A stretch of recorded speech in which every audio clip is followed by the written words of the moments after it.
জাতীয় নির্বাচনের ইঞ্জিনিয়ারিং এর অভিযোগে দুই সাবেক উপদেষ্টাকে জিজ্ঞাসাবাদ এবং বিচারের দাবি করেছেন জামায়াতের নায়েবে আমির সৈয়দ আব্দুল্লাহ মোহাম্মদ তাহের। এই দুই সাবেক উপদেষ্টা হলেন সৈয়দা রিজওয়ানা হাসান ও ডক্টর খলিলুর রহমান।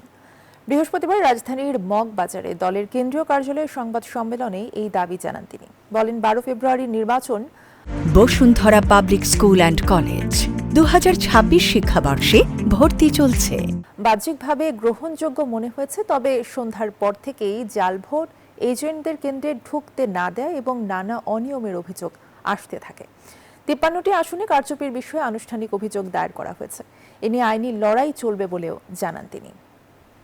বিএনপিকে এতই তার লোকজনের সংকট আছে যে একজন বিতর্কিত ব্যক্তি যিনি ইন্টারিম গভর্নমেন্টে থাকার সময় বিএনপির নেতা সালাউদ্দিন সাহেবই তার বিরুদ্ধে বক্তব্য রেখেছিলেন এবং তাকে সরকারের থেকে বের করে দিতে বলছিলেন। উনি বিএনপির সাথে নিশ্চয়ই গোপনে এমন এক কন্ট্যাক্টে গেছেন যে তারা বিএনপির স্বার্থ সংরক্ষণের জন্য অঙ্গভাবে ভূমিকা দিয়েছেন, যে কারণে বিএনপির আস্থাভাজন হয়ে আবার তিনি বিএনপির মন্ত্রী হয়েছেন।